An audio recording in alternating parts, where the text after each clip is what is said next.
I'm not sure what happened. I think it was when I hit that mix download, but something knocked me offline. Or not something. It didn't knock me offline. It just stopped up my computer, whatever you want to call it. I don't know what you say, just whatever. But I fixed it pretty easy.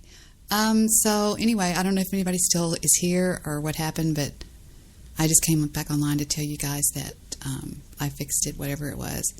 Sometimes when a Macintosh takes a download, what happens is it looks at it as its own little computer. That's how we're saved from everything being messed up and, prone to viruses and online attacks and stuff like that. It's because Macintosh, when they developed it, they put every little program in its own little, it's encapsulated, which why it's hard to get in and drop like viruses or anything. We never get anything online hardly at all. So that's what I was just going to say. Yeah, so anyway. Hi, Mr. White. I did lose Goose. Let me see if Goose wants to call back in. I even disconnected Skype. I just went doink and just pulled the whole computer off. And it worked because it just completely locked it. And I know Goose wasn't doing anything to it because he can't. He's Windows. I mean, he probably could, but he didn't, is what I'm saying. I can hear a pin drop with these headphones I've got on. I've got on high definition headphones and I can hear anything on the other end. And Goose wasn't moving a muscle. So it wasn't Goose. It was just my computer got locked up. Locked up. Let me see if he's still there. And let me see if he still wants to talk to me. Maybe not. It's so early for me to be on this. I don't know what to talk about. Let me see if he wants to talk. If he doesn't, he won't pick up. Goose? Yeah. I fixed it. Would you restart or what? Yeah, I just had to do that. Hi, Stabby. Hi, Mr. White. I don't know what happened. It just kind of went nuts all of a sudden. I think it was when I hit that mix download. Are you using the Spreaker app? Nope. Oh, you're not? You're still using whatever you're using? Just the Spreaker Studio. That's what so you're just using whatever the browser client? I don't know what I'm. It's just I can show you. No, what I'm saying is you're just using the normal Spreaker client that was inside the browser. That's what I'm using. It's not the one that you downloaded. No, I definitely recommend using the desktop client. It's just a lot faster, and it won't shut down on you.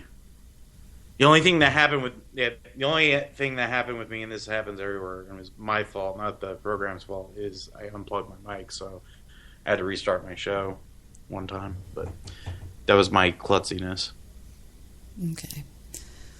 All right. And I'm at a loss to talk right here. I don't know what to say. I've never been on this earlier. I've never been. Well, the new Star Wars trailer is coming out, and I'm pretty fucking stoked about that because I'm.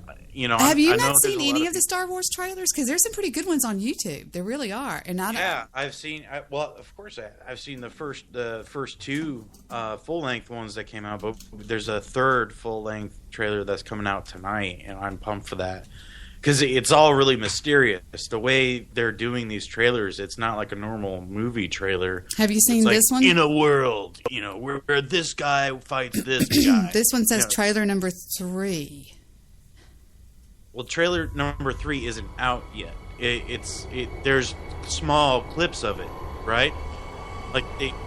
That's trailer number 2 where you're listening to. I'm sharing my screen with you on Skype. Yeah, that's a fan-made trailer where you're watching.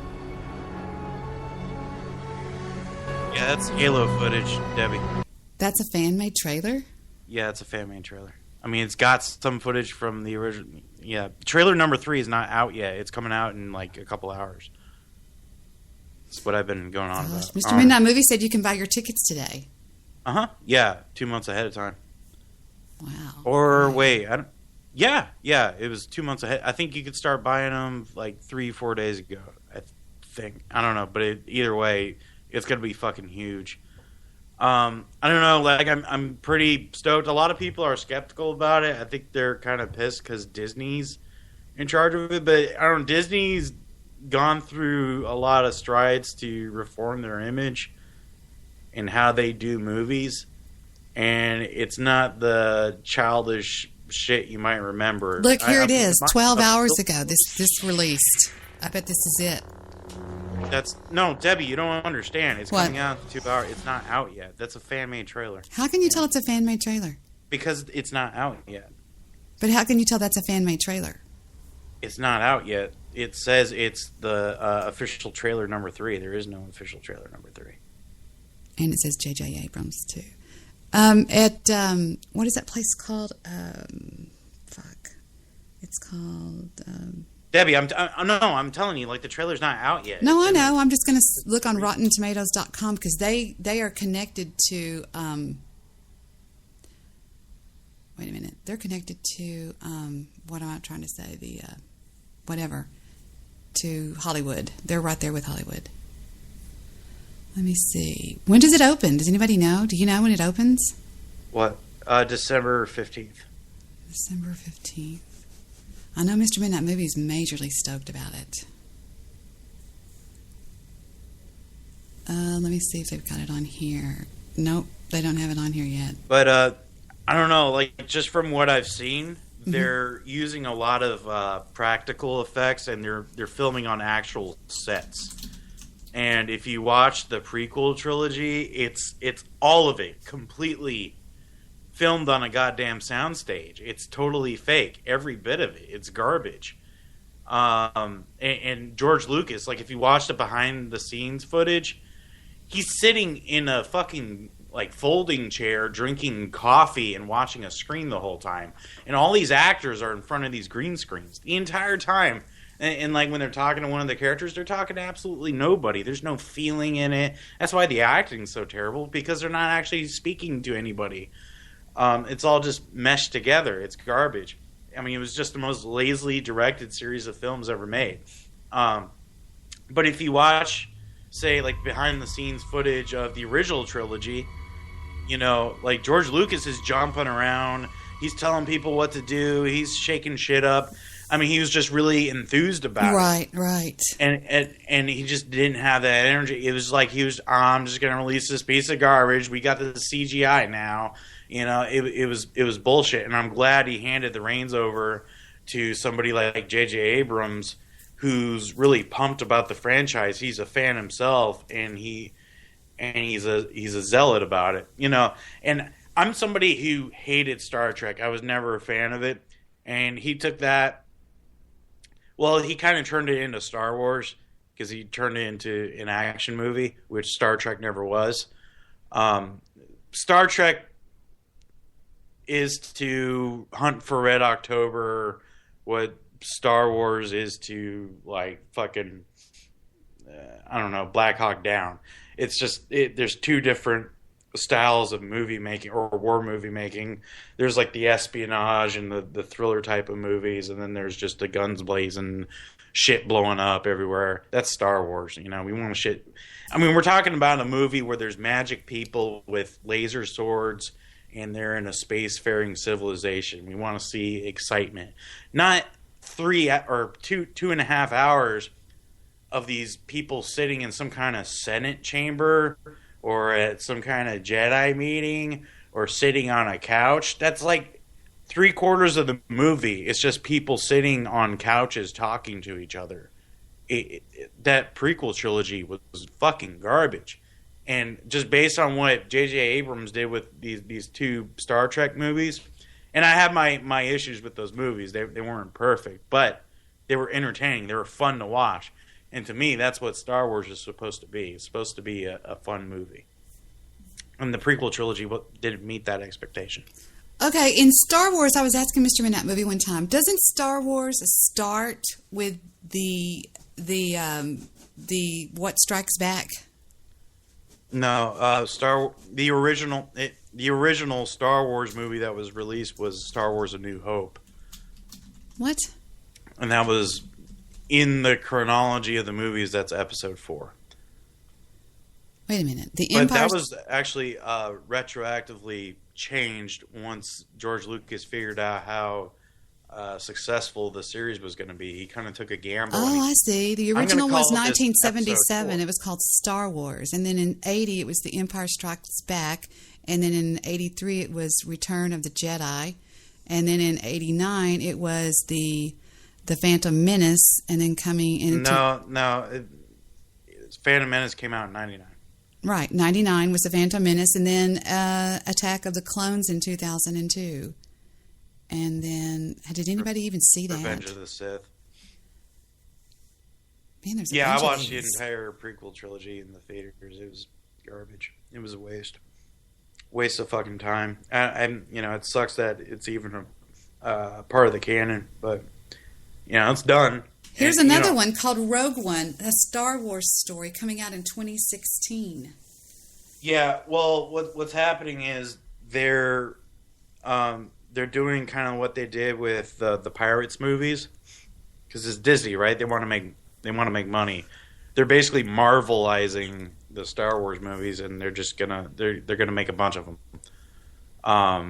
So there's gonna be Rogue One, which is based on Rogue Squadron, which are for people who don't watch Star Wars. It those says are the a guys that band fly of the resistant fighters unite for daring missions to steal the Death Star plans. They fly the X-wings and all that. They go on adventures and shit.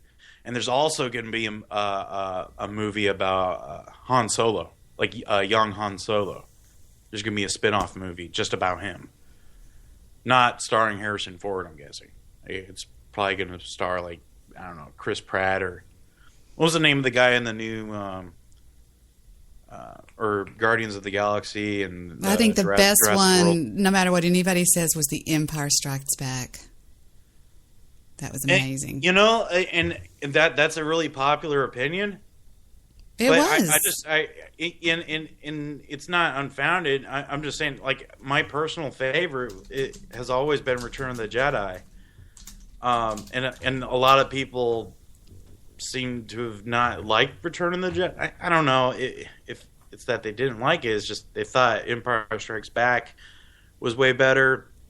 And I watched the originals as a child, so it was as if I was watching them for the first time. It was just as much of a jaw-dropping experience. Skywalker I don't know. and Han Solo rescued the princess, Maybe if I had seen the originals, when they had first come out in the theaters, as a teenager or something, maybe I would have liked The Empire Strikes Back the most. I don't know, but I thought The Return of the Jedi was just a really great way to end the trilogy. It tied up. Hang on, I'm playing the trailer for The Return of the Jedi. Turn to a galaxy far, far away. Return of the Jedi.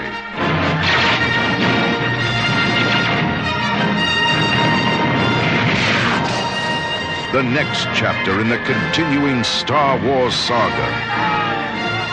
The battle for freedom rages on.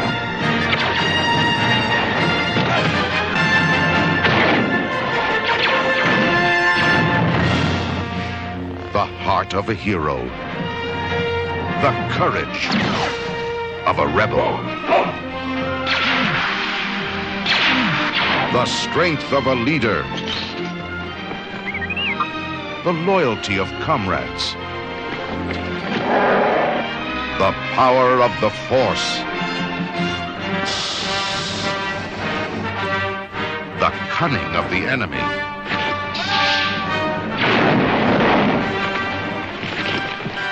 A destiny revealed. Is Darth Vader my father? A legend fulfilled. An epic of heroes, villains, and aliens from 1,000 worlds. It's a trap!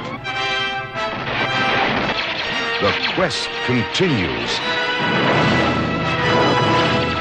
The circle closes.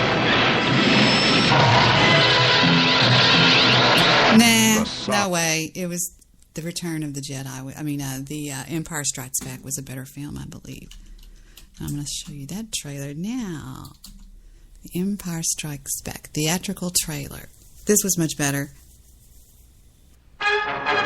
Luke Skywalker and Han Solo rescued the princess. That's not it, you stupid idiot. Return of the Empire Strikes Back. Where's that trailer at? Dun, dun, dun, dun, dun, dun, dun, dun, dun. I never realized there were so many. Here we go. The Empire Strikes Back. The Star Wars saga continues with a special limited engagement of The Empire Strikes Back, starting November 19th.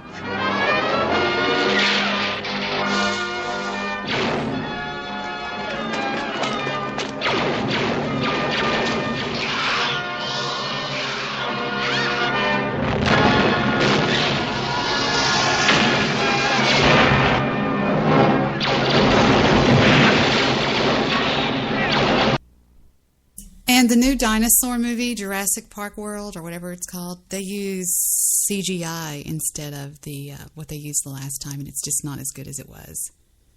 It's just not as good as Jurassic Park. Jurassic World, it sucks. It just, to me, CGI just looks fake. I mean, when they have the real animated things, I think that looks better. And the new Peanuts movie, it's also CGI. It looks like shit. And it's not their it's not their voices. I mean, their voices cannot be duped. They had the cutest voices in the world. When you think about A Charlie Brown Christmas and how adorable that was, you can't copy that. You just can't do it. If you listen to some of them talking on that, it's just amazing. Like this scene.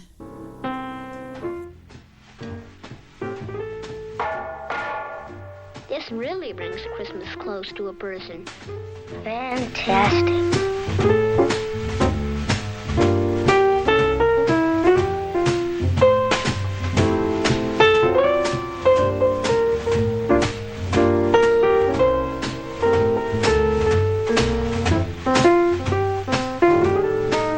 Gee, do they still make wooden Christmas trees?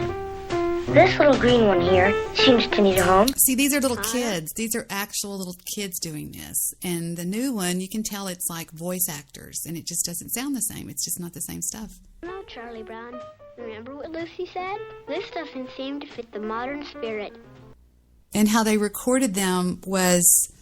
Okay, let me show you. I'll show you how they did that. I did a recording one time, a long recording for a company out of Pennsylvania. And it was so long, and I had to talk for so long that you do it in bits. Like, how can I say this? You do it in pieces. Like, let me see if I can find it real quick. I don't know if it's still on there. Maybe not. No, I think they took the site down. Yeah, the site went down. It was a pretty cool site. But anyway, I did the voice acting for it, the voiceovers for it, and it was really cool. And how I did it was... like when I would be reading the script, I would say, hold on just a second, I'll show you the example of how I did that. I would say, welcome to bid66.com. And then I would stop it. And then I would do another one. And I would say, let's get you familiar with the site. And then when you ran it all together, it would blend like this. Welcome to bid66.com. Let's get you familiar with the site. And I did there was about 20 of them. And I said, here you go. I did it on the first take. And I did, and I just blended them all together. It was just splicing it all together. Because if not, I couldn't do it. It was too hard to read, and that's what they did with these kids. These kids, if you listen real closely, they're not making complete sentences. They'll say, Charlie Brown, you are a blockhead. And you can tell that they spliced it together. I don't care. We'll decorate it, and it'll be just right for our play. Besides, I think it needs me.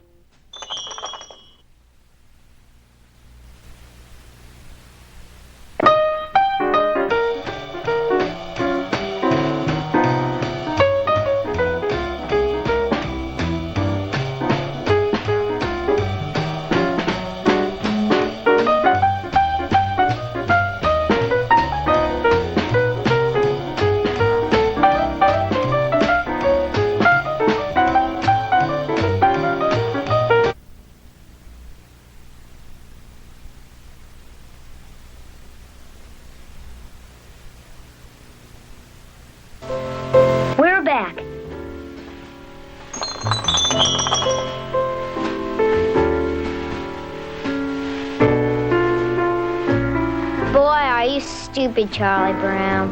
What kind of a tree is that? You are supposed to get a good tree. Can't you even tell a good tree from a poor tree? I told you he'd goof it up.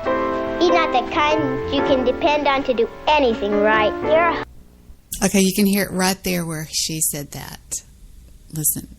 You can depend on to do anything right. Can't you even tell a good tree from a poor tree? I told you he'd goof it up. He's not the kind you can depend on to do anything right. That was blended with probably 3 or 4 different lines at separate times. You're hopeless, Charlie Brown. Completely hopeless. Rats. You've been dumb before, Charlie Brown, but this time you really did it. What a treat.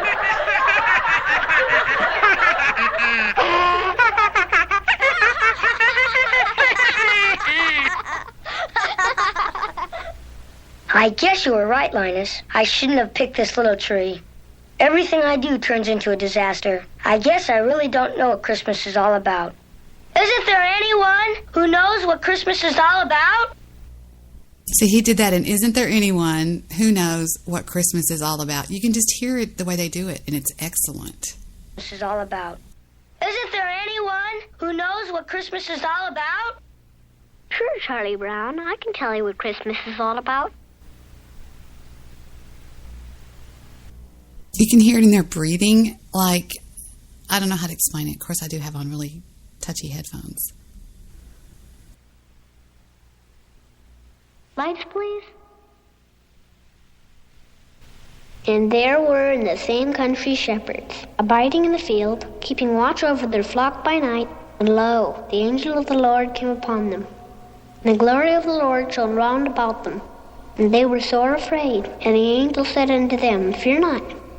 For behold, I bring you tidings of great joy, which shall be to all people. For unto you is born this day in the city of David a Savior, which is Christ the Lord. And this shall be a sign unto you. Ye shall find the babe wrapped in swaddling clothes, lying in a manger. And suddenly there was with the angel a multitude of the heavenly host praising God, and saying, Glory to God in the highest, and on earth peace, goodwill toward men.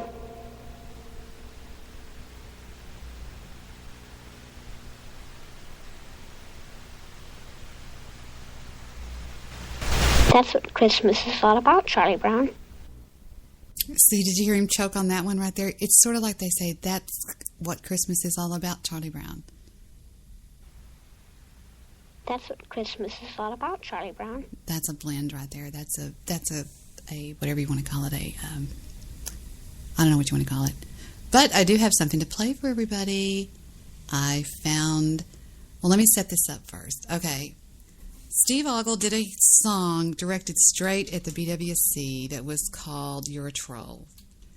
And Goose took it upon himself, in all his magnificence, to do a response to Steve. I will play Steve's first, and then I will play Goose's response. It's really funny. And it is, let me see if I can find Steve's first. Let's see. Load more. Hold on a second. I haven't looked this up for a while. I think it's on his Spreaker page. Let me just go there, I think. Well, wait a minute. I'm not sure where Troll is. Here it is. Okay, here's Steve's version. I'll skip the talking. Hey, this is Steve. Welcome to the Rush Hour. I have no reverb on. That's his reverb. And okay, here we go with, I'm going to see if I can hit it right here.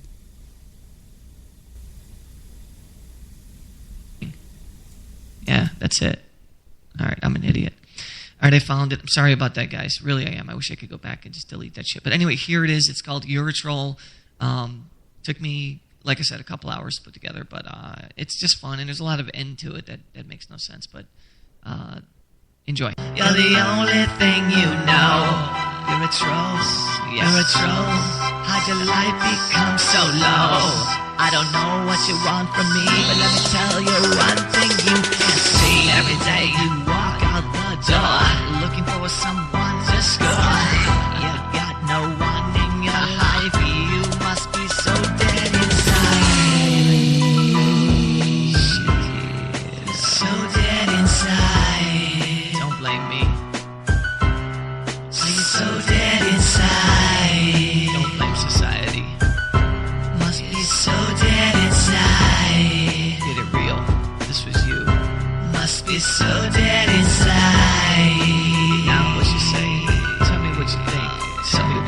reels. Well, to be honest with you, I really don't have a lot of time to do very much.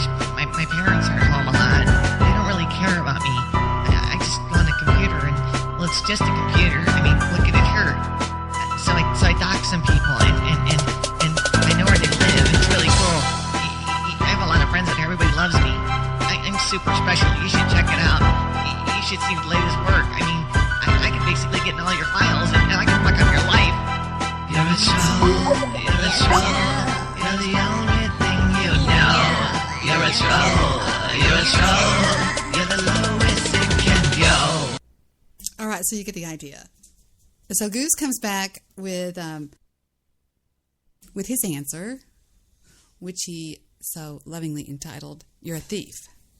And the first time I heard it, I literally was crying laughing. And it was amazing. It was so funny. And that is yours. No, that's yours.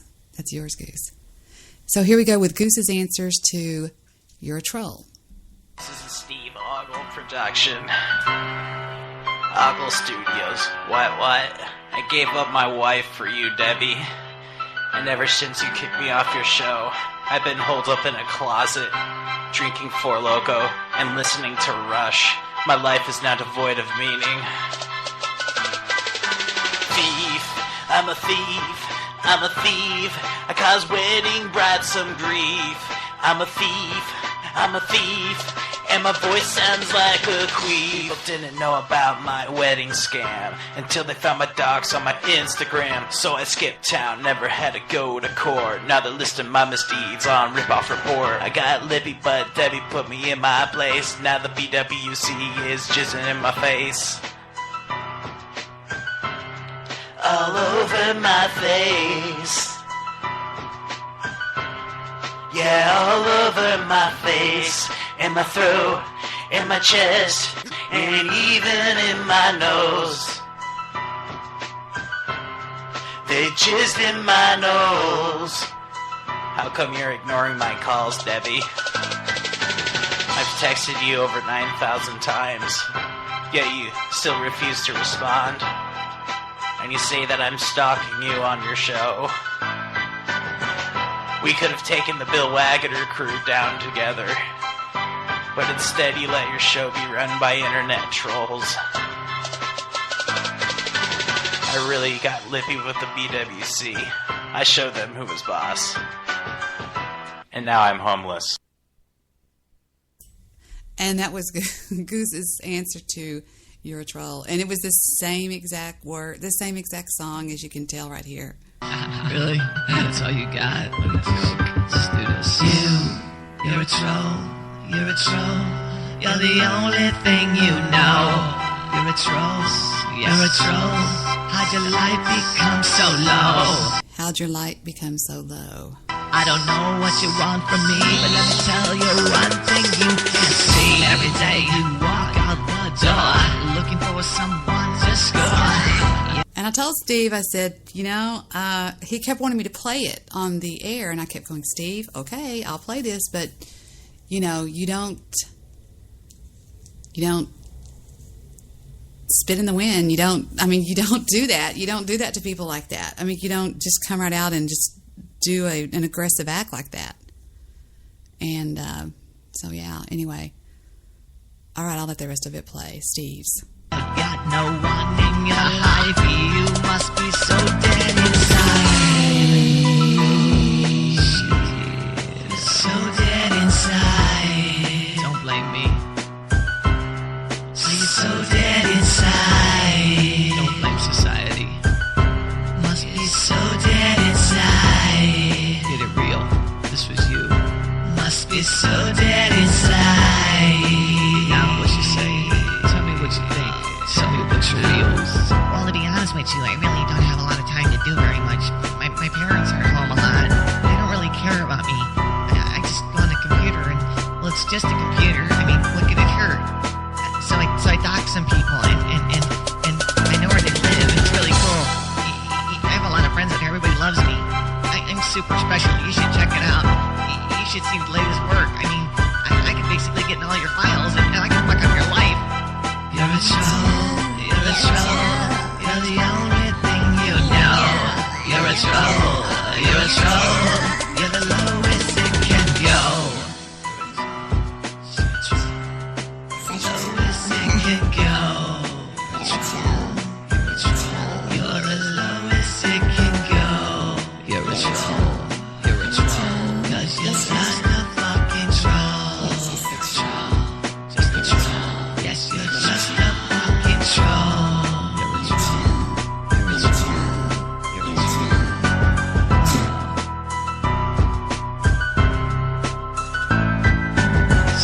You think you could walk into somebody's life and take information just like it was yours, and I don't think that's cool because it doesn't make sense. I mean, at least work for your 50 cents. I mean, life is short, I get all that, and this is kind of fun, and this is kind of that, but there's personal things that you should be leaving alone, and this isn't one of them, man. Just fucking step away, bro. I mean, I'm not trying to screw you or rule you, I'm just saying that this isn't right. I mean, what about you? Who you gonna be and who you wanna be? This can't be the end, you see?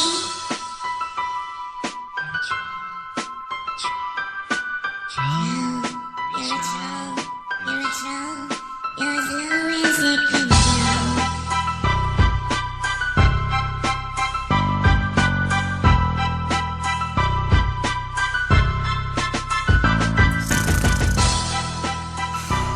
Any day, Steve.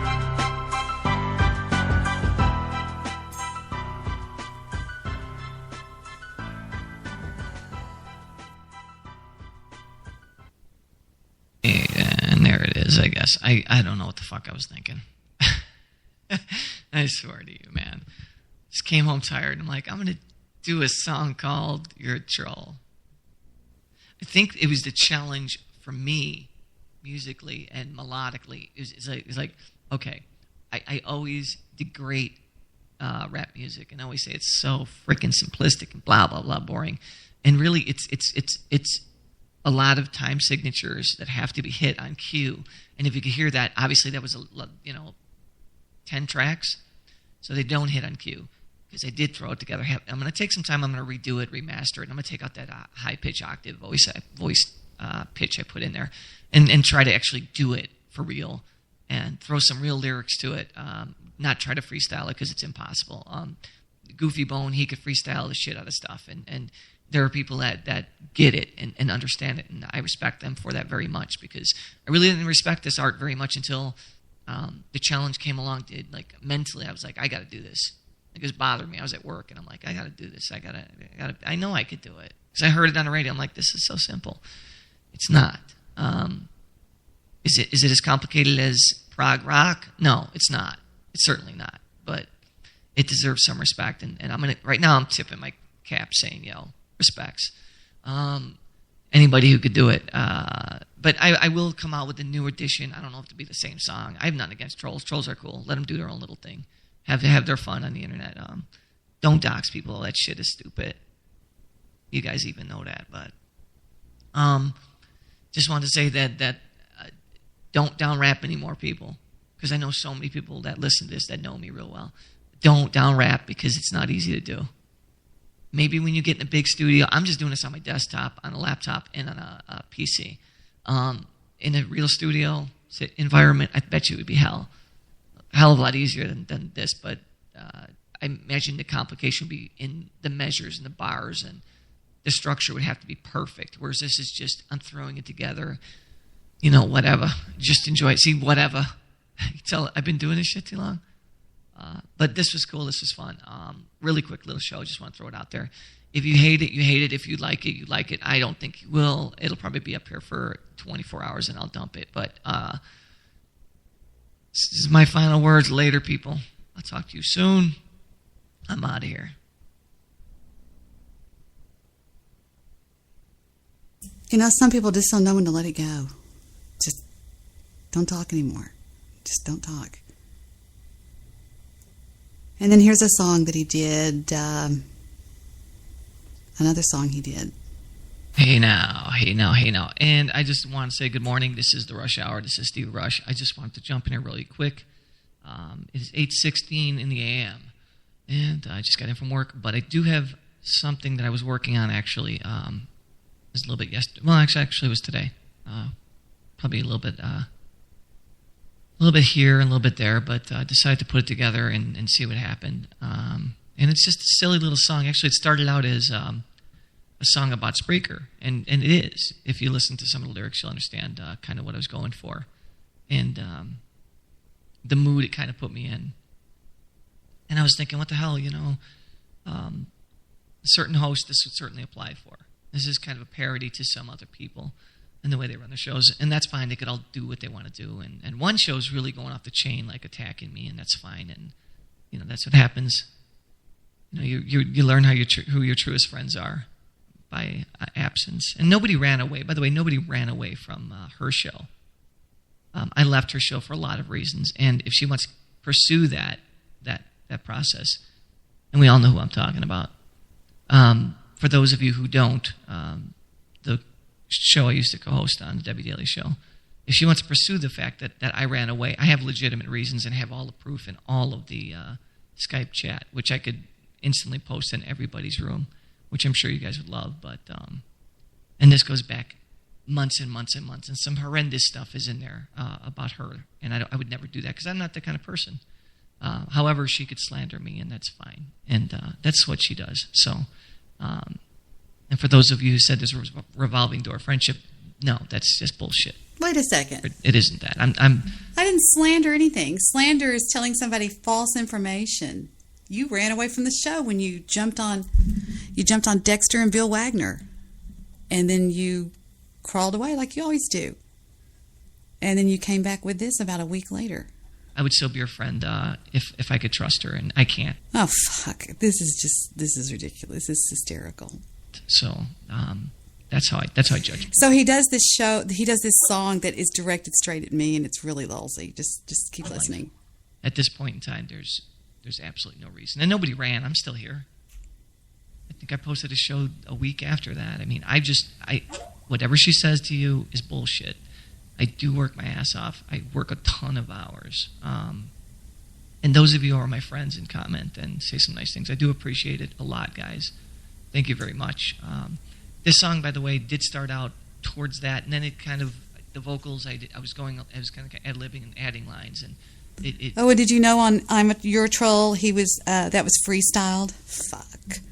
It switched a little bit, and then it went back to it. So it's a hodgepodge. For people out there that say, "Oh, she's picking on Steve," I don't owe any allegiance to anybody. I don't. I think it's shitty that Steve comes on my show so fucked up he can't talk. He probably couldn't walk. So fuck that. I don't kiss anybody's ass. Fuck him. I mean, you know what I'm saying? I do what I want to do. If I think it's lousy and funny, I'll play it. I don't care who it is. If it's something I did stupid, I'll play that. The rock tune. It's just a simple riff, simple bass line, simple guitar, and drums, I should say, and all around simplicity. But it was fun, and it's called The End. And what I think some of these shows should do, they should just end it. In my personal opinion, not all of them. Certainly, there's some great ones out there. Or some people should just maybe live in today and not yesterday.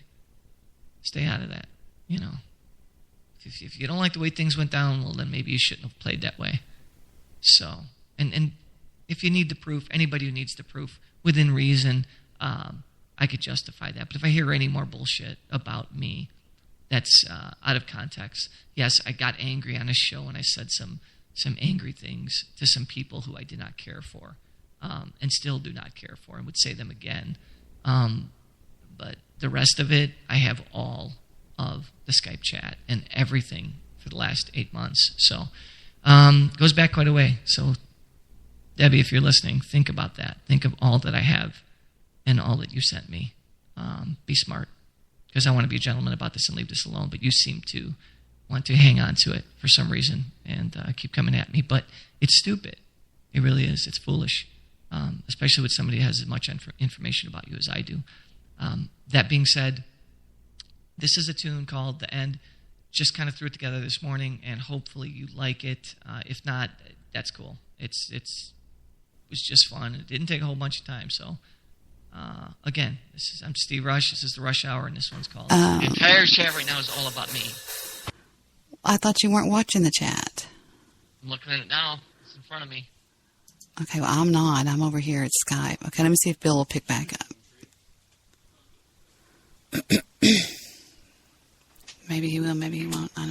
Bill, did you pick up? Yes, ma'am. Okay. Dexter wanted to talk to you. I just ended that call because it seems like any time two men start fighting on my show, it always winds up bad. So Yeah, I agree. go right ahead, Dex. Here's Bill. Hi, Dexter. Hey, Bill. What we were talking about earlier, and I got way off track there, but Yeah, it's kind of personal to me what was brought up, and yeah. Well, I understand, and like we were trying to. I apologize, Debbie, for bringing that onto your show. I apologize. No, don't worry about it. No, we're fine. We're good. No, I'm fine. Bill, let me ask you a question, Bill. Sure, Steve. Well, Dexter first. He No.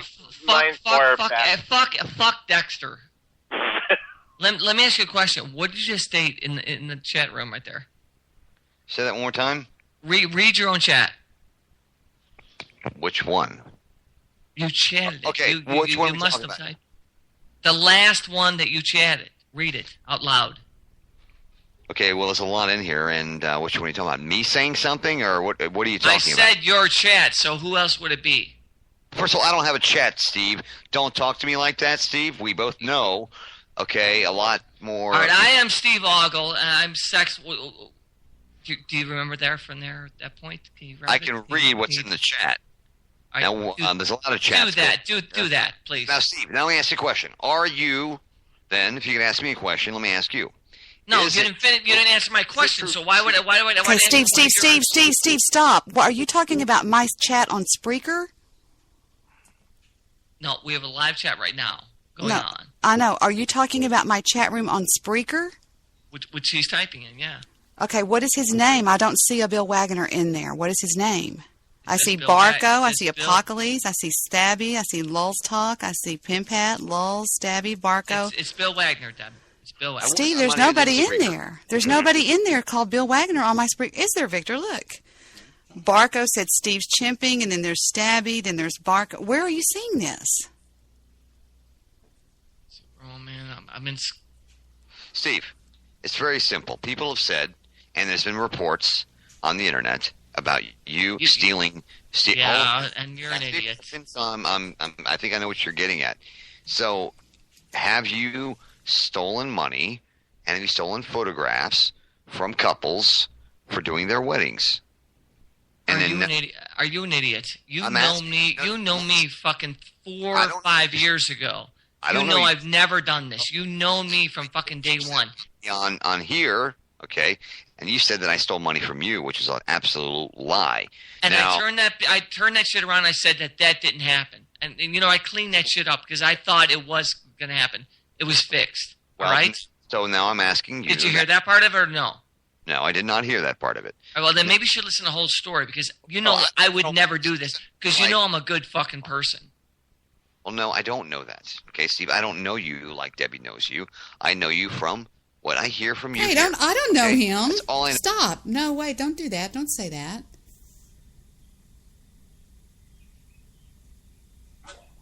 Oh, really? Okay. Well, for what it's worth, I'm going to put my ass on the line and go. I'm going to check something out in the chat room, and I'm going to play something I'm not supposed to play, which is the Beatles. I have a membership with ASCAP, CSAC, and BMI, and they just take it out of my Visa every quarter. I hooked one guy up with it on here, but the only thing it doesn't cover two things, which is the Beatles and Michael Jackson. And it's because the Beatles and Michael Jackson are not, I'm trying to read and think at the same time. They're not copyrighted through BMI, CSAC, or ASCAP. They have their own copyright. And Michael Jackson does too, and you're not supposed to play them. But I just saw this because I'm at an old computer right now, and I haven't heard this song in so long. This, to me, is my favorite Beatles song ever done because I think it absolutely shows their talents. And really? Damn. And here it is. So I'll just play it. So anyway, here we go. Paperback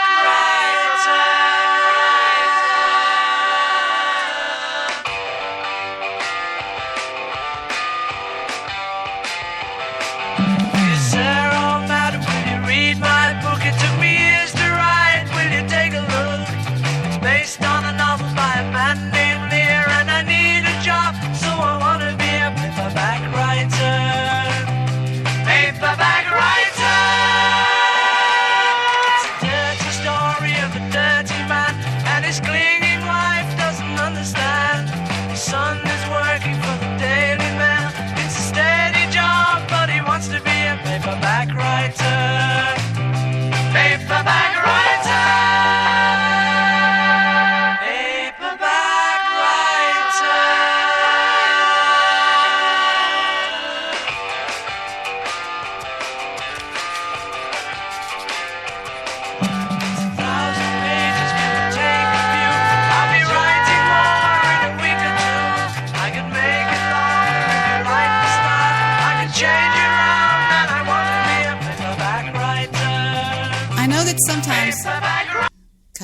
I know that sometimes my computer doesn't play both sides of stereo music. And I don't know if you could hear this or not, but there's an interesting part to this song that a lot of people don't know, that you can hear whenever John Lennon is singing lead, the rest of the Beatles are going, Farah Jacques, do re-vu. See if you can hear it. It's a lot of people don't know. I know a lot about I love the Beatles. But see if you can hear the Beatles in the background singing Farah Jacques. I can make it right this time. I can change your own. Can you hear it? It's really cool. I don't know if I could.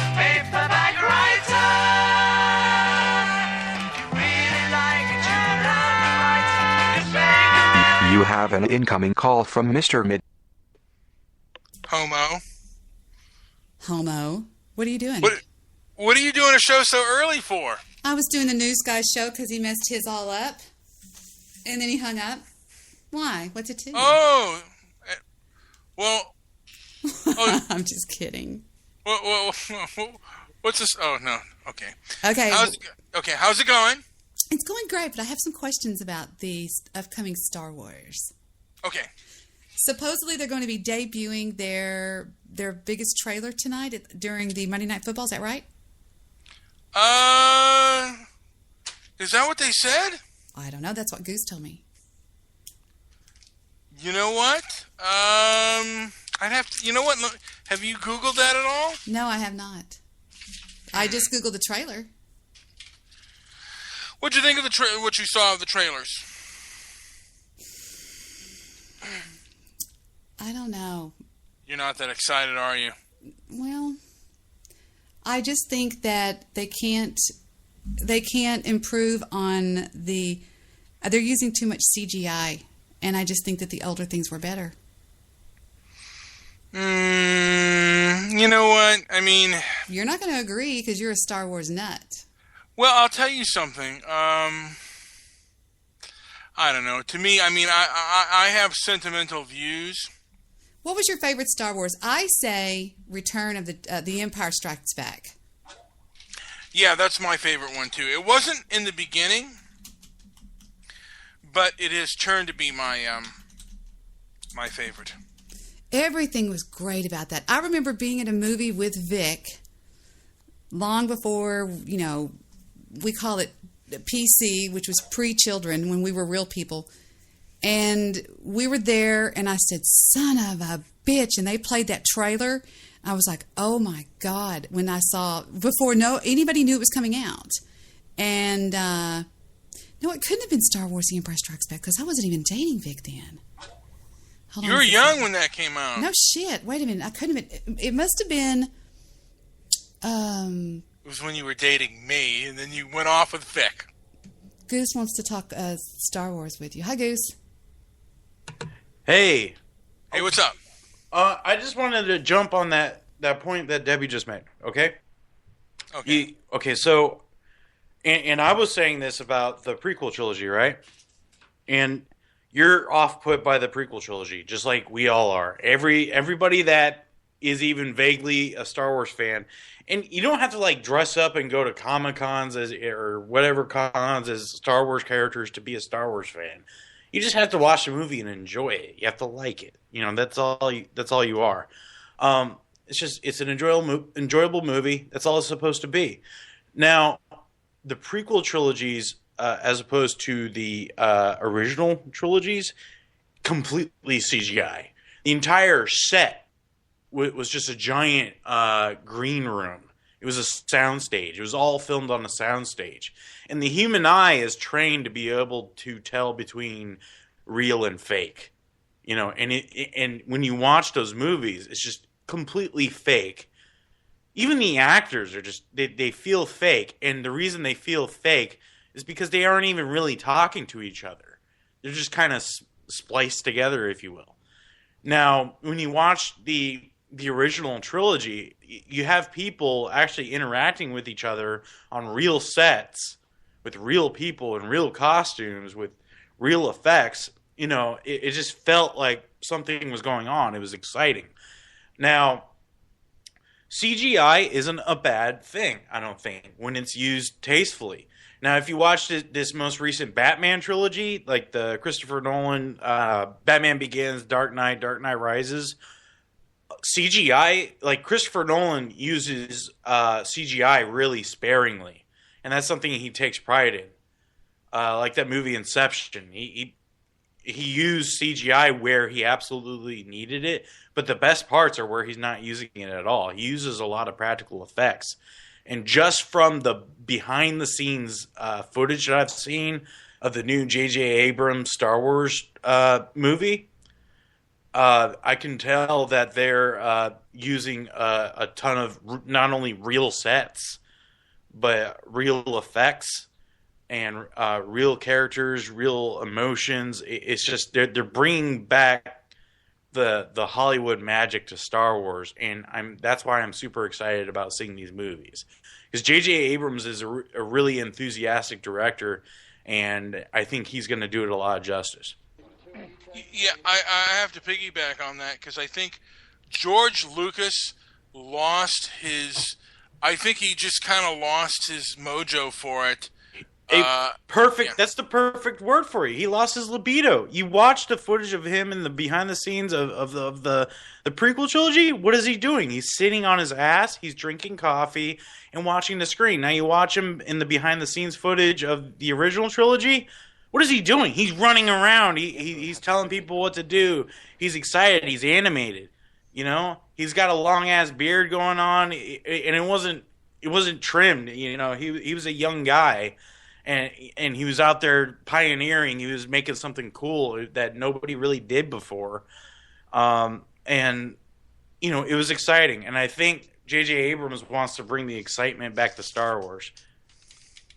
Well, yeah, and the one thing is George Lucas, I don't know if it was while he was making Return of the Jedi. Yeah, it's actually while he was making Return of the Jedi. His wife, who was very hot, by the way, left him for a younger man, a man even 10 years her senior. Ooh, he got cuckolded.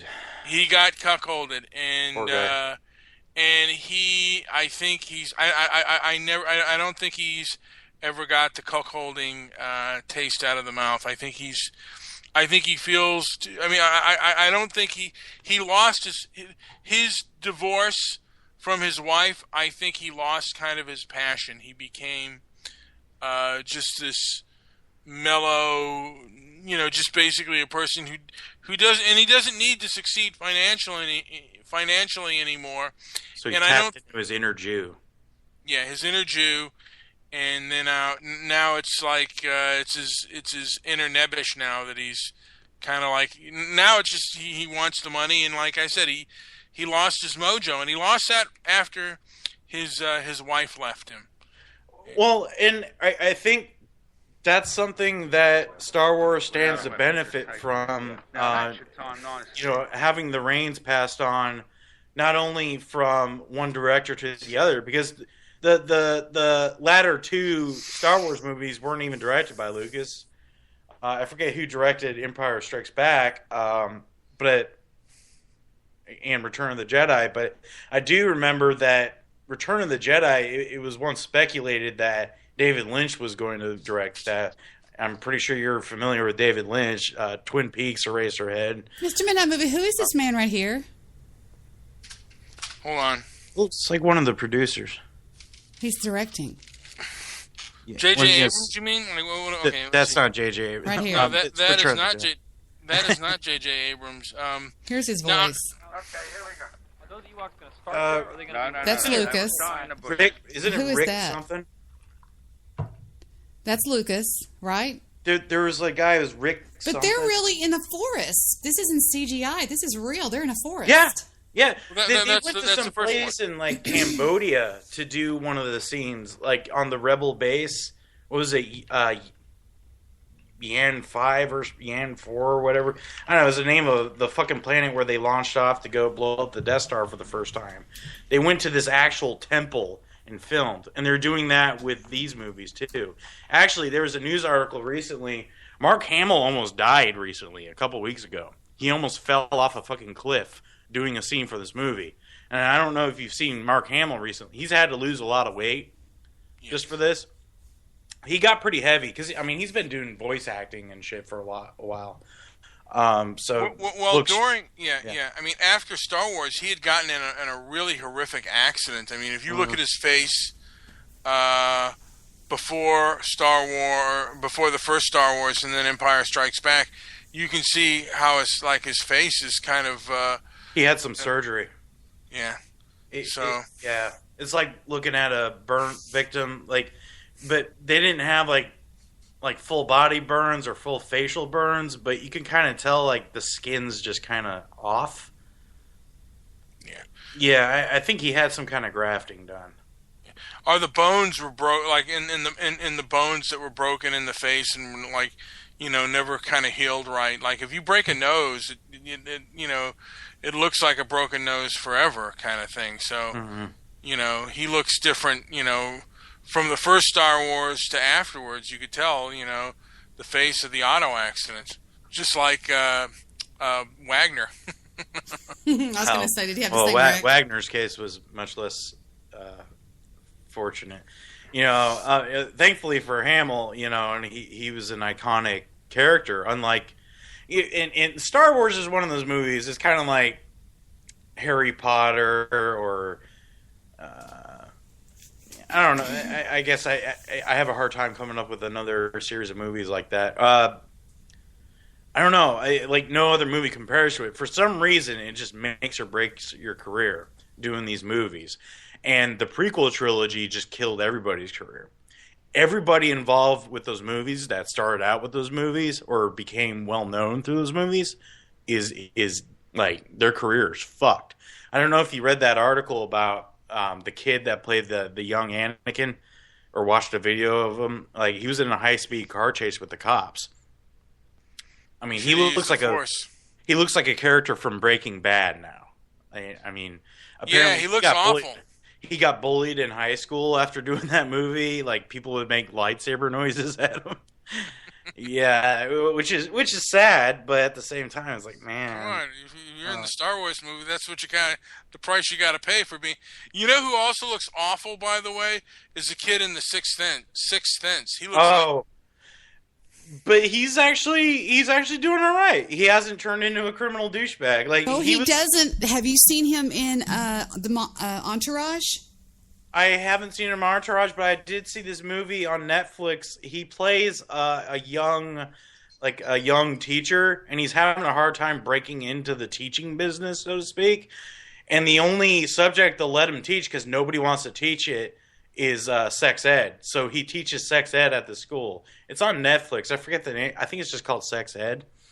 But it was actually kind of a funny movie.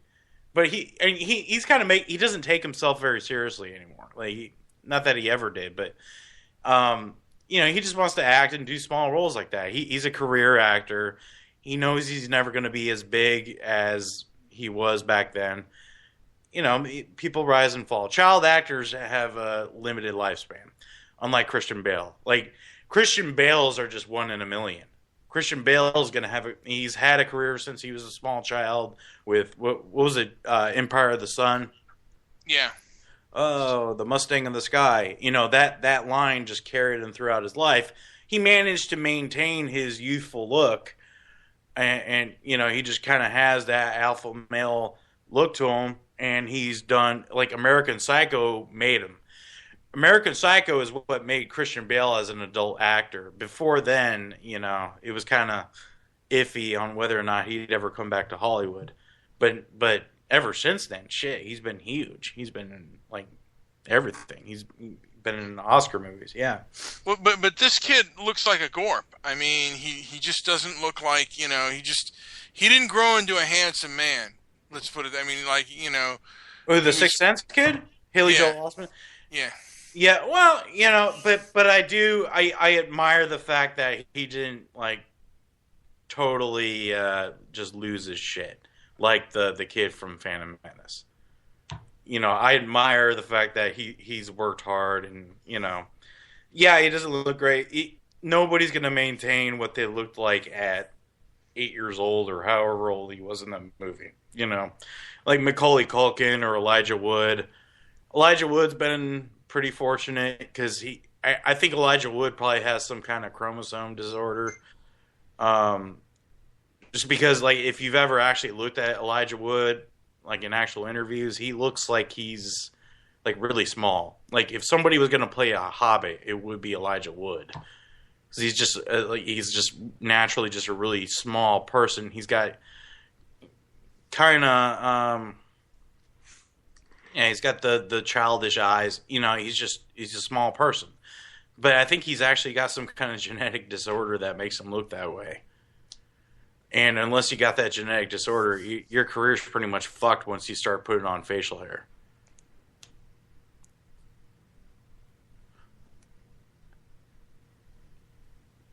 Amen. But Phantom Menace sucked ass.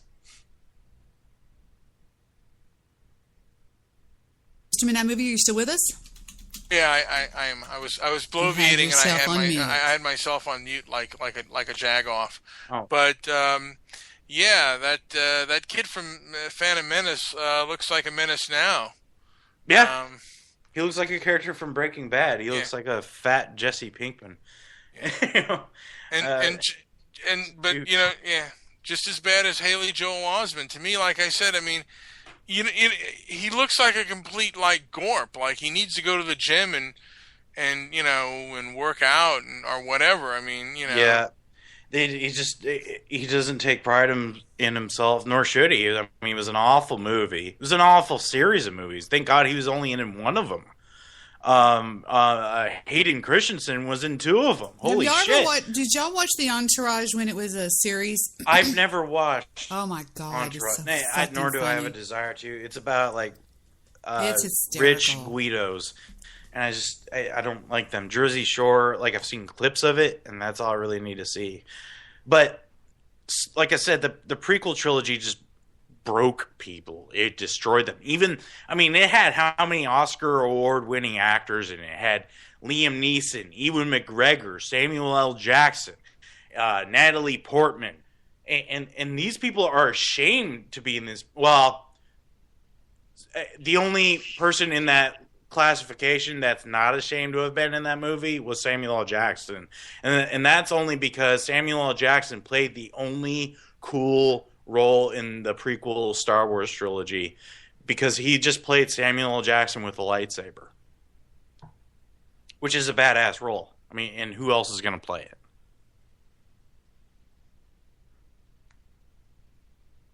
I think someone's on. Yeah, I mean, but I think Liam Neeson's not doing bad, and He's remade himself as an action star. Yeah, and Ewan McGregor. I mean, the only one I think besides the both guys who played Anakin, but they were like the one I never cared for much as an actor to begin with, and the kid, you know, he never had a chance. I mean, and like he just okay. Look at your screen. Here he is, the boy from I See Dead People. Watch him act in this movie. Watch. How to get this show on the road?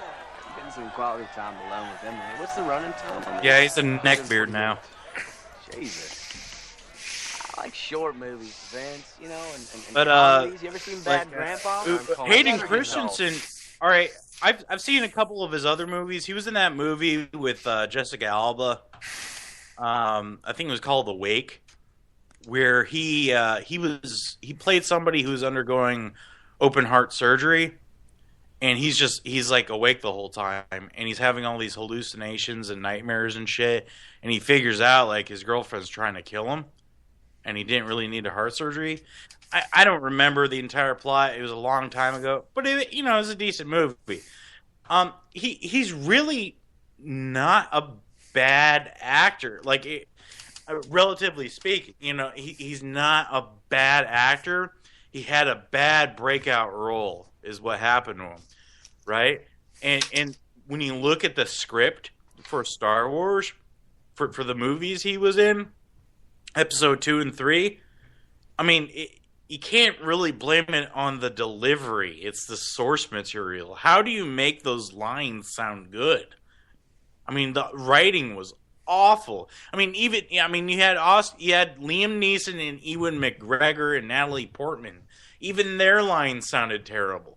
Even their delivery was terrible. How do you make their lines sound good?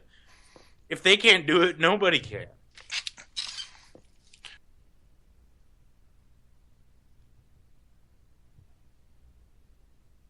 You're muted again, Mr. Minute Movie.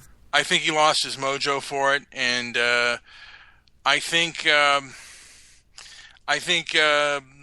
one new director taking it over was the best thing he could do. I mean, and having someone else take the helm who has a passion for it and who grew up on it, who grew up watching it and being a fan of it. I mean, he wasn't even a fan of the Star Trek franchise, and look what he did with it. So yeah, I mean, I really just Star Trek bore the balls off of me. It was like watching The Hunt for Red October. It's like submarine warfare. That's what Star Trek was. Hey, Mr. Minute Movie, your favorite girl's in Entourage. She's in the whole thing. Your MMA fighter girl that kicked everybody's ass. Chicken Rousey? I know what you're talking about. Yep. She was in some commercial recently, and apparently she put on weight. When I say put on weight, like not she got fat, but she put on enough weight to where her boobs got way bigger. She can do that apparently. Which is great. She's like that chick from the Terminator that can just like make her boobs really big.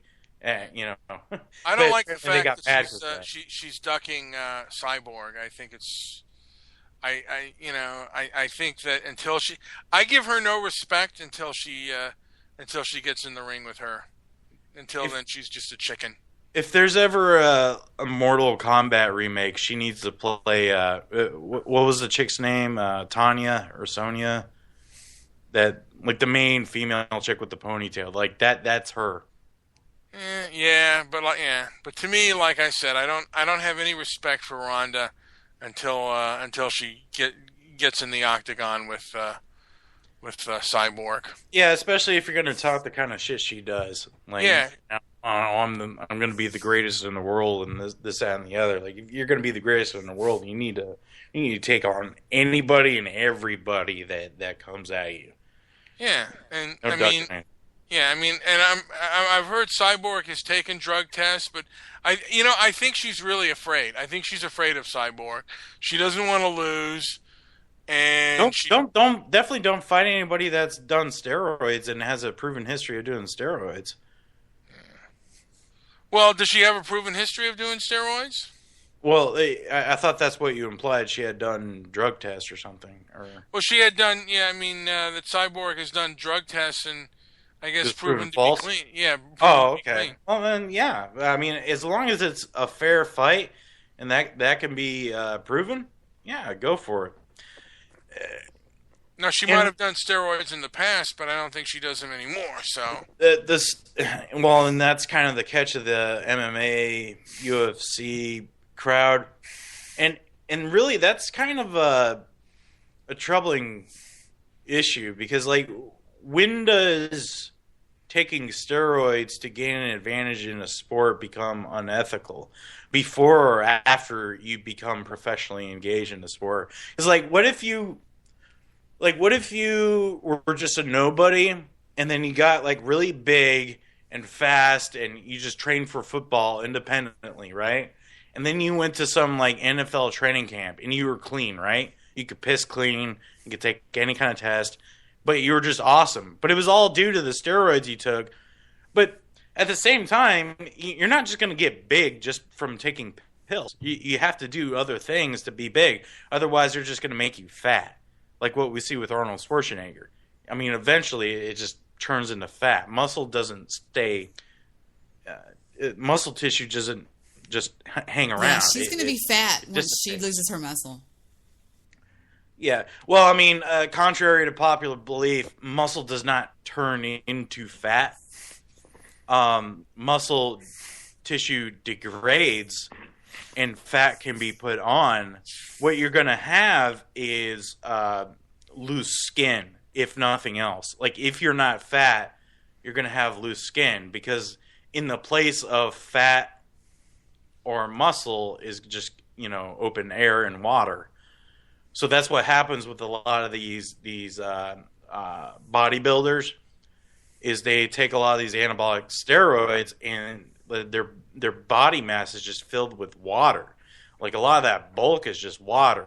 You know, a lot of it just like if they don't train every fucking day and they don't fill that space with muscle tissue, it just becomes water, and it's really unhealthy. So like what you see with Arnold Schwarzenegger, like now if he takes his shirt off and he's at the pool, it's just these folds. Like folds and folds of skin. It's kind of grotesque to look at when he has his shirt off.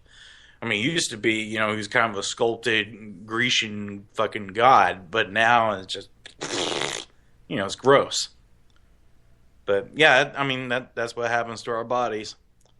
I've heard he takes dialysis, that he's because of the steroid abuse that, and this has been like for years that.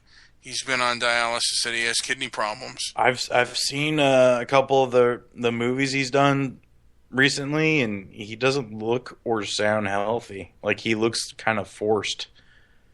You know, it's kind of sad because you know Arnold Schwarzenegger's.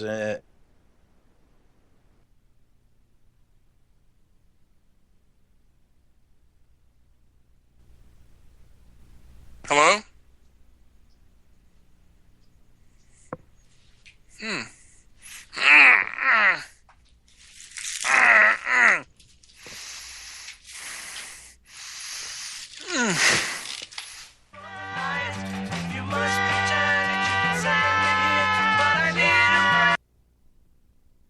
Hey, well, we lost that call, and just in time, I guess. I think Goose dropped. You have an incoming call from guys, Wild hold on Goose, just a second. I have to Mr. make an announcement. I have to go somewhere. I promised my girlfriend I would meet her somewhere, and I'm supposed to meet her at 8, and I haven't even gotten ready yet, so I'm going to have to go. The only alternative is just to leave you guys talking on my show, and that's fine with me. I don't care. And then just when it hangs up, it hangs up. So if anybody's listening, you can do that. That's your option, because I have to skedaddle out of here. I have to go meet somebody, and I promised them I would meet them, and I can't stand them up because I'm actually meeting them at a restaurant. So, but while I'm putting my makeup on, I will do this. I'm going to sit and let. There was a link earlier in my chat room from Stabby McHugs, and it's Mountain Man arrested for trying to feed himself, owns the judge, and walks out. So I'm going to play this, and if y'all want to call back, that's fine. But like I said, I won't be able to be on the call. And so, yeah, that's all I can say about that.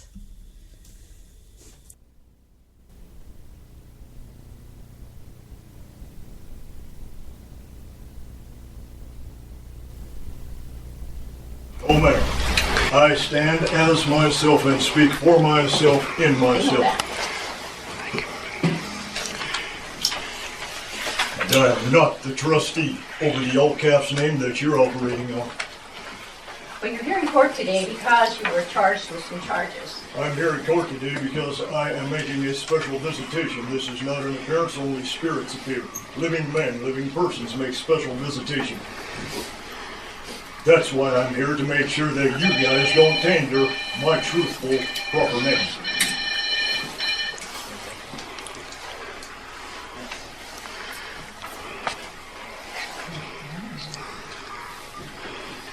Do you still live at 28 Flying Eagle in Manhattan? That is a storage unit that I sleep in from time to time. All right. I live in myself in this body. I am the living man.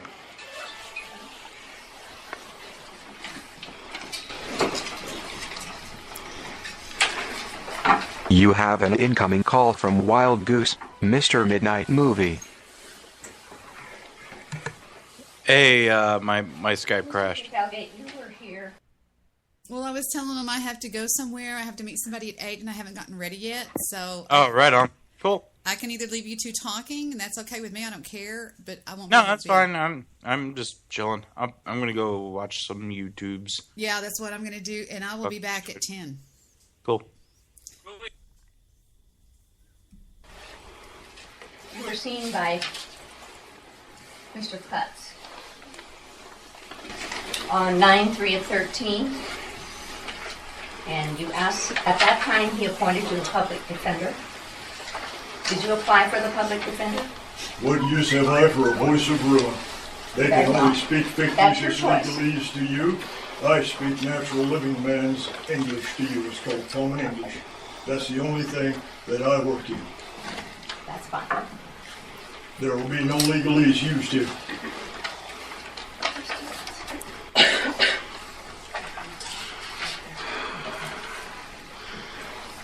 You were charged on the 31st of August of 2013 with obstructing a police officer in violation of 457302. You were also charged on the same date with resisting arrest in violation of 457301 of the Montana Code. Those men were charged by me right back by staging an overthrow of the Constitution of 1789, an overthrow of the Bill of Rights, an overthrow of my rights to forage for food as a natural living person who was in hunger. I was searching for something to put in my stomach, as I am recognized to be allowed to do by universal law. Has nothing to do with your corporate fiction. They violated everything, and furthermore, for your knowledge, they violated Judge Holly Brown's Title 26 United States Code ruling, which I went before her and prevailed on 21st March 2011. EPO 9-58A is the case number wherein she evidenced that I am not a taxpayer because I am not a federal citizen. Federal law trumps state law at every turn. I have 9 judge rulings to that end, and that trumps state law. I am not registered crap. I am the living man, and I have the right to forage for food when I'm hungry. All right. But you're here on different charges. This is not what Holly stands. Brown's courtroom.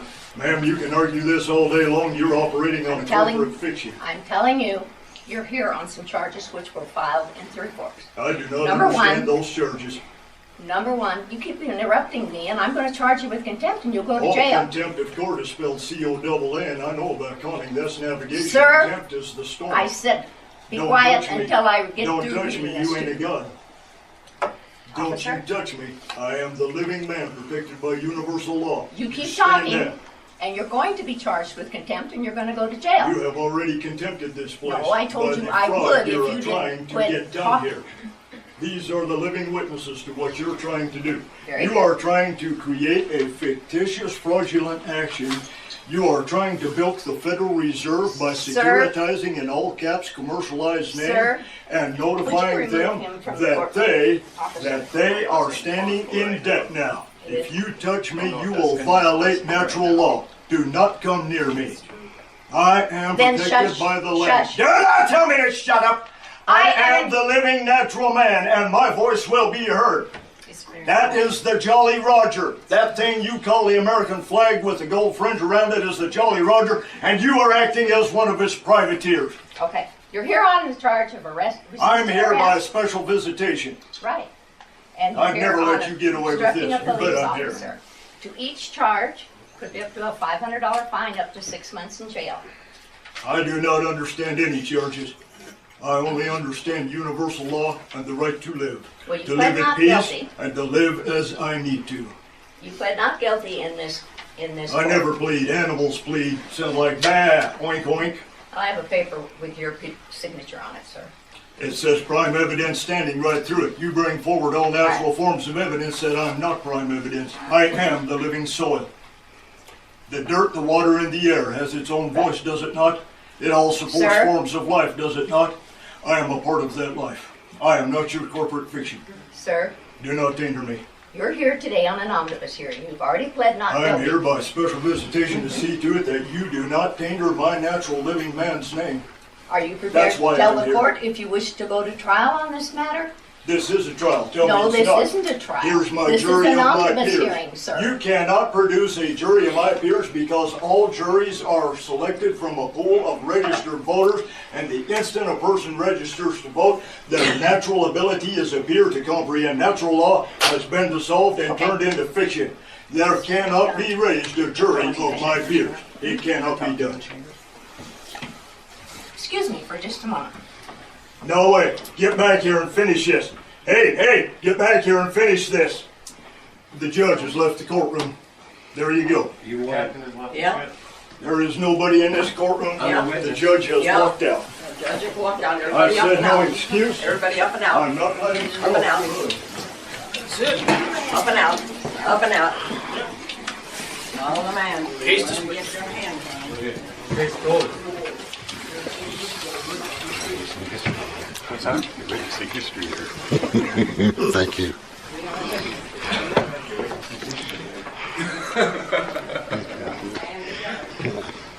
I've seen it before.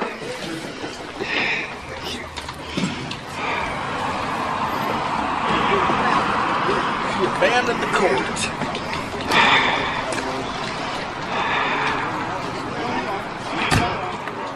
Hang around. Let's go.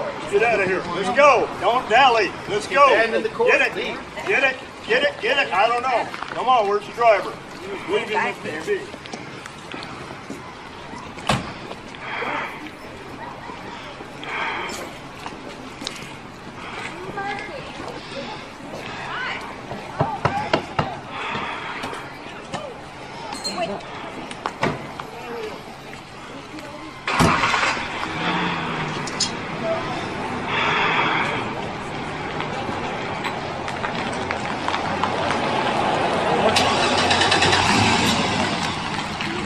Where we going to?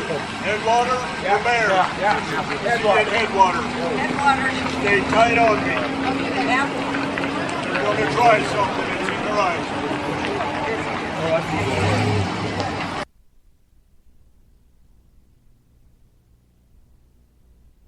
Today.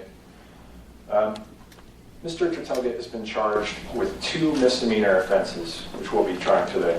I must object. I am not the name that he is referring to. I am the living man. The name that Mr. Riley refers to, ma'am, is held by the state in all capital letters and is identified by the state on the state's driver's license, ma'am. I am not the all capital fiction. I am the living man whose mark is that of life. It is called a signature, and the nature of this sigil, ma'am, is the living person. It is never in all capital letters. Mr. Tertelgate, you will allow Mr. Riley to continue with his Ma'am, voir dire, and you will have an I must opportunity. object, ma'am. Without Objection proper overruled. evidence of oath and bond as required, and I am backed, ma'am, by 20 United States Supreme Court cases to this end. It should have been brought to my hand more than a month ago, and no evidence has been brought forward of any competency of any of this. I have to speak for myself, ma'am. No one here is capable of doing it, and particularly those that are bar or non-bar.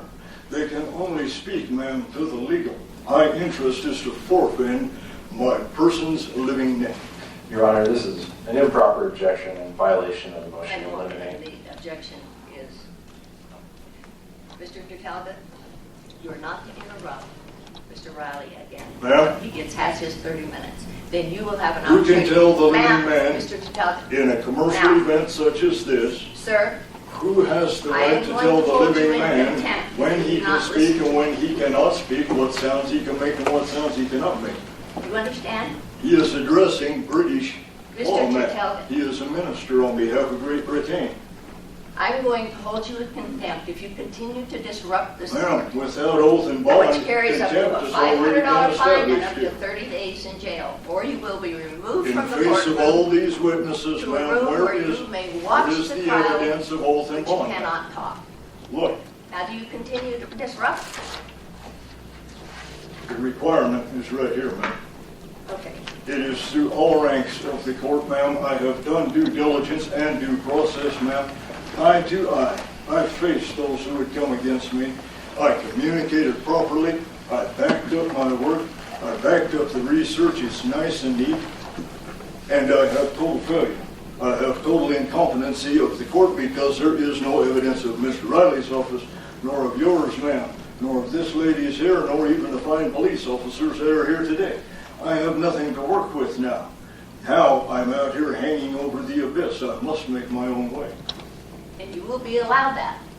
But allow Mr. Riley. Why, please give me an honorable answer, is a British recognized esquire asking questions in an American courtroom? Why is title of nobility applied behind this gentleman's name that is recognized as being banned from our country in the 1789 Constitution? Is nobody going to stand for our Constitution? allow this. I'm telling you for the I last cannot, time. ma'am, in honor of the Constitution of the United States, I cannot allow a man who carries British recognition for the purposes of British ministerial law to continue to persecute me. I cannot, ma'am. I have to honor the founders, ma'am. I honor the memory of those who fought and died that we could be free of this very Mr. type of Talbot, thing. you'll be taken up to a jury room where we may watch the proceedings. I have reminded you If I twice stand now. up, I give you recognition. Please stand up. Stand up. No, pick me up. I cannot give you recognition. I'm constrained by the United States Constitution of 1789. Sir, you're a Bozeman native. What are you doing packing a British recognition? You should be ashamed of yourself. Gentlemen, this is an overthrow of the 1789 Constitution, an overthrow of the Bill of Rights. It is an overthrow of Title 26 United States Code, and above all, it is an overthrow of universal law.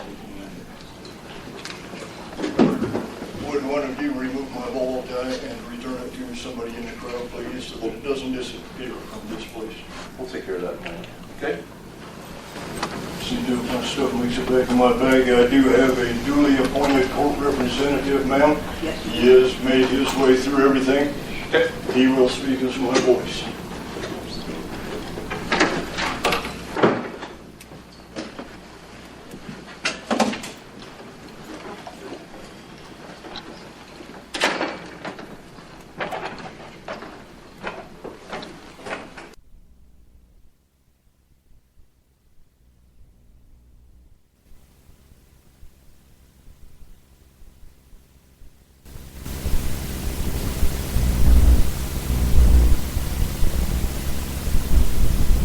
And now it's time for the WHGT World News featured interview.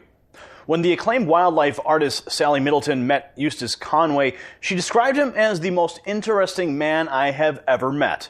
Although Conway holds degrees in English and anthropology, he describes nature as his classroom. Like Henry David Thoreau, Conway is a committed individualist who cherishes his communion with life and nature. He's hiked the entire Appalachian Trail, canoed the Mississippi River, backpacked across thousands of miles in North and Central America, Australia, New Zealand, and Europe. He spent 17 years living in an Indian teepee, worn buckskin clothes he made himself, and treated his own serious injuries using plant medicine. Should it come as any surprise to us that such a resourceful and fiercely independent man committed to self-sufficiency and living off the grid would come into conflict with bureaucrats who live to regiment other people's lives?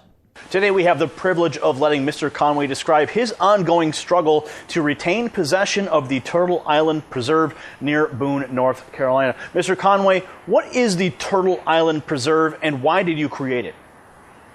Turtle Island is a nonprofit education center for enriching people's lives, making the world a healthier place and more meaningful for the people that come and learn at Turtle Island. It's a wildlife preserve and education center that's a little different than your normal education center. Now, what sets it apart from what you would say a normal education center? Well, it's set apart by being way out in the forest, miles from neighbors and other houses. It's a wildlife preserve, and when you go there, it's non-electrical. Everything is back the way it was hundreds of years ago, and so you see old-timey buildings that we've built just by hand that are set up on rock foundations, and our style of education is like no books, no paperwork, no homework. You just put your hands on things and do it yourself, like you really build the log cabin. You really rub two sticks together to make fire. You don't just talk about it. It's not just theory. It's like, this is how you do it. Now, let's do it. So this is really a hands-on approach to understanding the history of the Appalachian culture? Yeah, not just the Appalachian culture, but all humanity. You know, basically we work with human skills that span every continent and through all time. Now, last September, a large contingent of the government officials raided your property. Can you describe for us what exactly happened? That was quite a shock. These guys showed up with a search warrant and came in miles and miles down the road. Our property is miles from the state road, and then miles back into our property.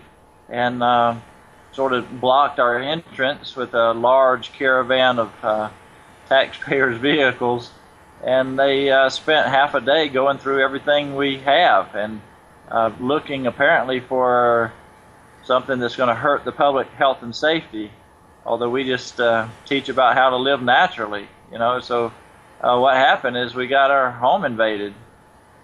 Now, how did your supposed code violations come to the attention of county authorities?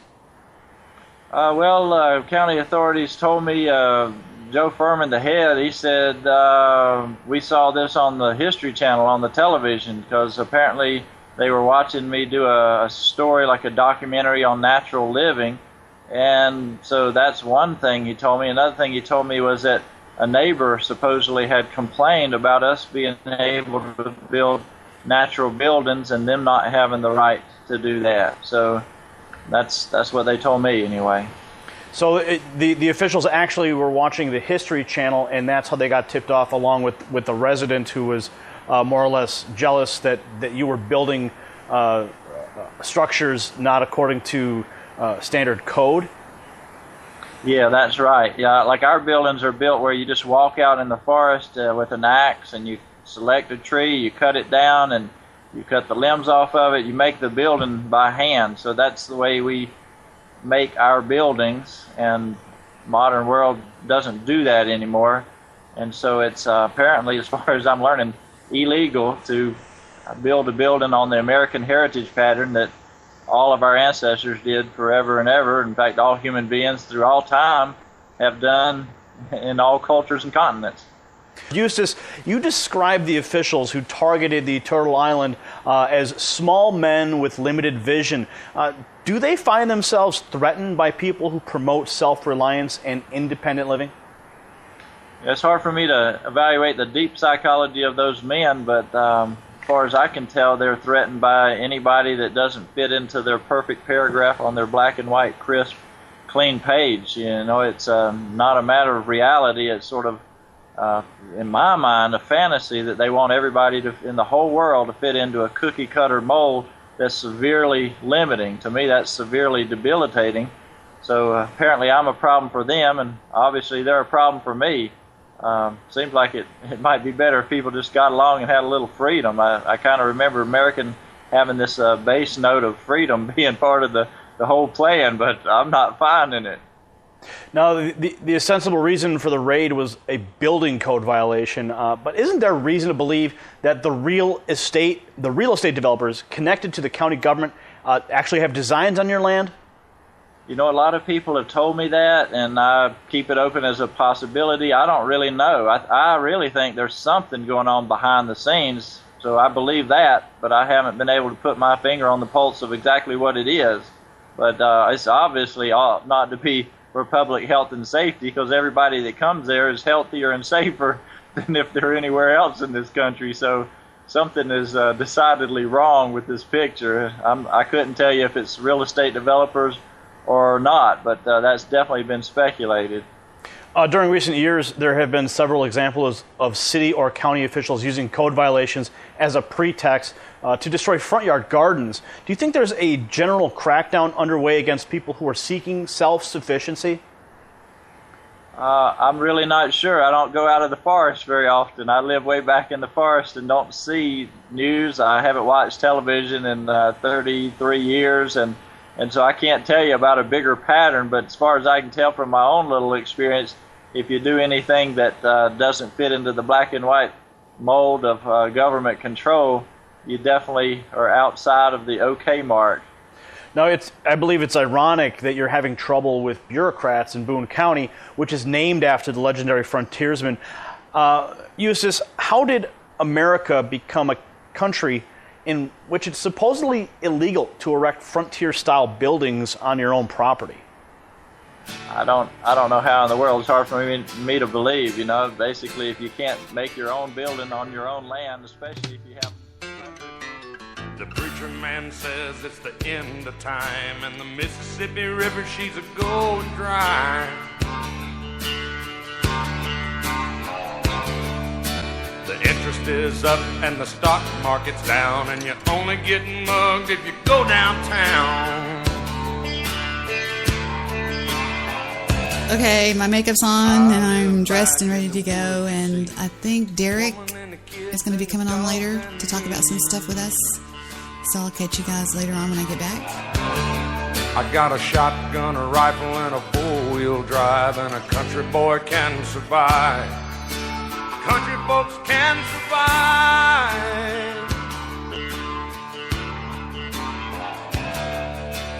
I can plow a field all day long. I can catch catfish from dusk till dawn. Make our own whiskey and our own smoke too. Ain't too many things these old boys can't do. We grow good old tomatoes and homemade wine, and country boy can survive. Country folks can survive.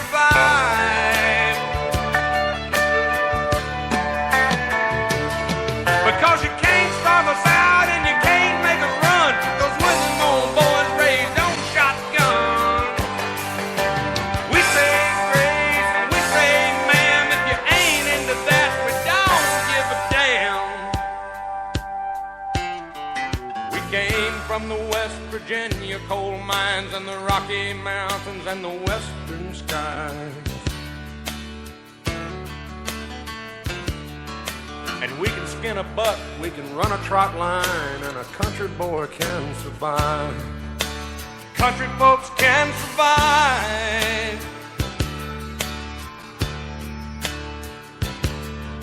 I had a good friend in New York City. He never called me by my name, just Hillbilly.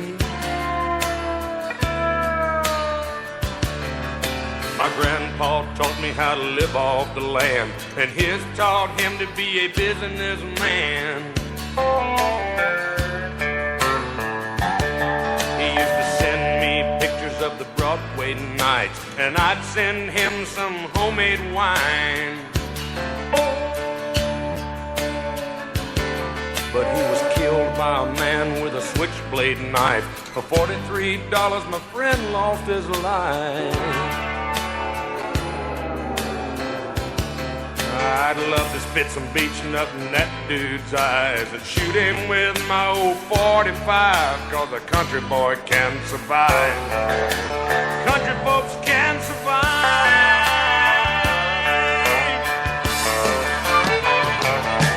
'Cause you can't starve us out and you can't make us run, 'cause we're them old boys raised on shotgun. We say grace and we say ma'am. If you ain't into that, don't give a damn.